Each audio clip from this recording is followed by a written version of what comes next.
I had just settled in for a quiet evening at home. I poured myself a drink and sank into my favorite armchair, ready to lose myself in a good book. That's when I heard a knock. 3 sharp raps on the front door, precise and authoritative. I glanced at the clock. 8:47 p.m. Far too late for any visitor. I considered ignoring it, but something about the purposeful nature of that knock compelled me to answer. I opened the door to find a man standing on my porch.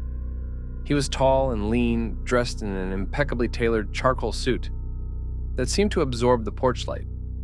His face was angular, with high cheekbones and deep-set eyes that appeared almost black in the shadows. "Good evening, sir," he said, his voice smooth as polished stone. "I apologize for the late hour, but I have an opportunity that I believe will be of great interest to you." A chill ran down my spine, though I couldn't say why. Everything about him seemed perfectly ordinary, and yet... "I'm not interested in buying anything," I said, moving to close the door. His hand shot out, catching the edge of the door. His grip was surprisingly strong. "Oh, but I'm not here to sell you anything, Mr. Thompson. I'm here to offer you a choice." I froze. I hadn't told him my name. The salesman's lips curled into a smile that didn't reach his eyes. "May I come in? I assure you this won't take long." Every instinct screamed at me to slam the door, to run, to call for help. But before I knew it, he glided past me, his movements unnaturally fluid. "Please, have a seat," he said, gesturing to my own living room as if he were the host. I sank back into my armchair as he sat on the edge of the sofa. "Now then, Mr. Thompson, let's discuss your soul." My mouth went dry. I don't understand." "It's quite simple, really," the salesman said, reaching into his jacket and withdrawing a slim, leather-bound ledger. "I'm here to offer you a trade, your immortal soul in exchange for, well, anything your heart desires." I laughed nervously. Is this some kind of joke? His eyes locked onto mine, and in their depths, I saw something ancient and terrible. "I assure you, Mr. Thompson, I never joke about business." He opened the ledger, and I gasped. The pages seemed to writhe and shift, filled with names written in a disturbing red ink. "Shall we begin negotiations?"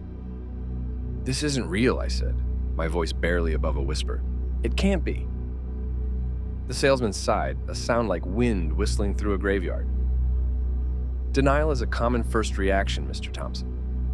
But I assure you this is very real. Now, what is it you desire most? Wealth beyond measure? Power over others? Perhaps the return of a loved one?" At those last words, my breath caught in my throat.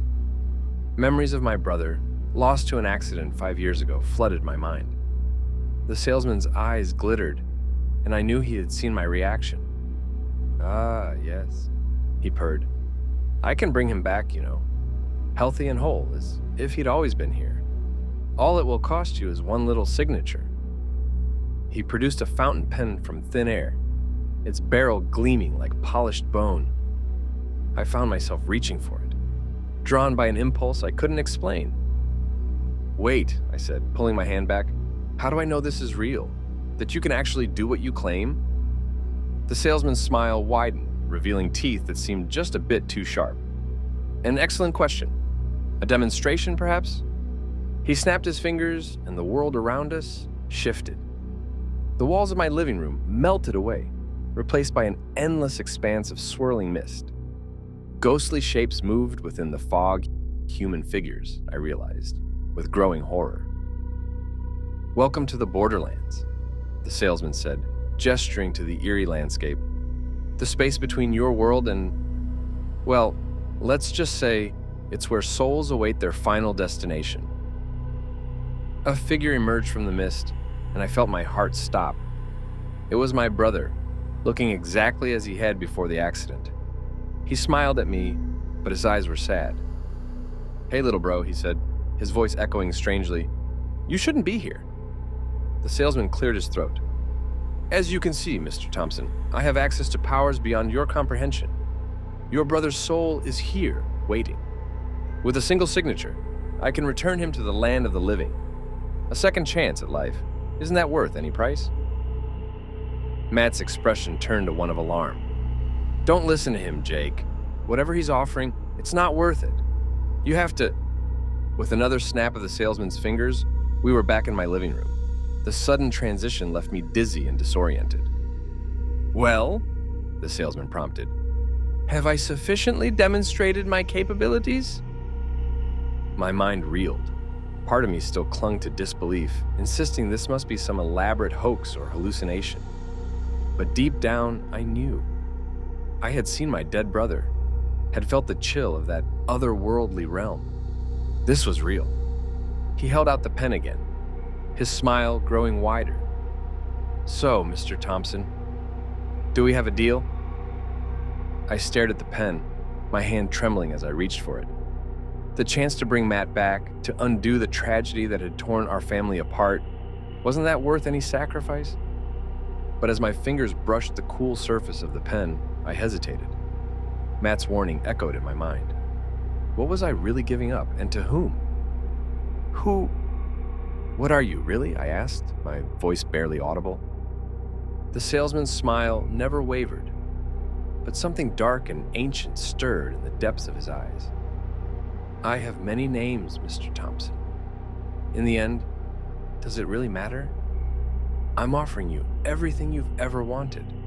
The only question is, are you brave enough to accept it?" I withdrew my hand, a cold sweat breaking out on my forehead. I need time to think about this." The salesman's smile tightened, a flicker of irritation crossing his features. "Time, Mr. Thompson, is a luxury you may not have. My offer is for this night only. Come sunrise, this opportunity vanishes, along with any chance of seeing your brother again." A chill ran through me at his words. The thought of losing Matt forever, when I was so close to bringing him back, was almost unbearable, and yet... "No," I said, my voice growing stronger. "No, I won't do it." The salesman sighed, a sound of deep disappointment. "Are you certain? Think carefully. This is your only chance." "I'm sure," I replied, setting the pen down on the coffee table. "Please leave." For a moment, the salesman was perfectly still. Then, slowly, his lips curved into a smile that made my blood run cold. "Oh, Mr. Thompson," he said, his voice dropping to a silky whisper. "Who said you had a choice?" The room began to darken, shadows creeping in from every corner. The salesman stood, his eyes blazed with an infernal light, and when he spoke again, his voice reverberated with inhuman power. "Your soul is marked long ago, Jacob Thompson. Your soul is mine.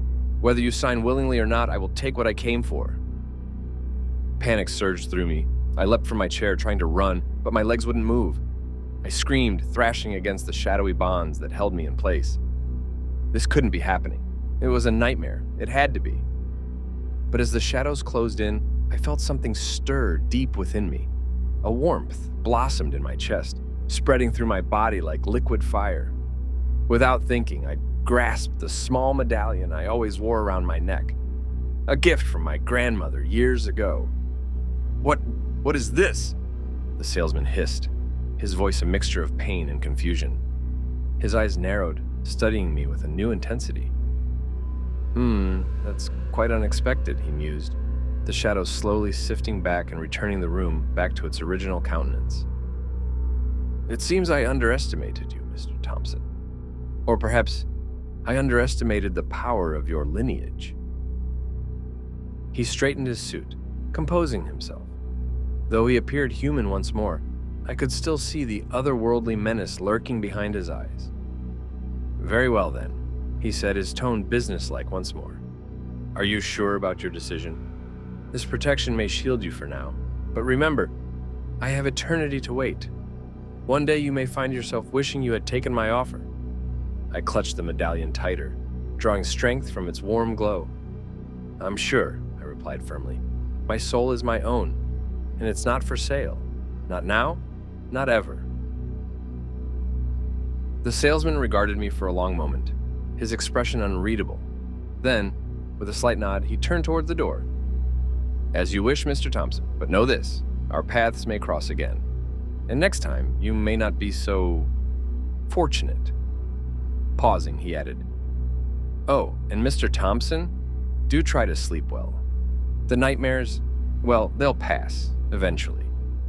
With that, he stepped off the porch and walked down the path. I blinked, and he was gone. Vanished into the darkness as if he'd never been there at all. I never told anyone about that night. Who would believe me? But sometimes, on quiet evenings, when the wind whispers through the trees, I find myself glancing at the front door, half expecting to hear that familiar knock. And each time, I breathe a sigh of relief when it doesn't come.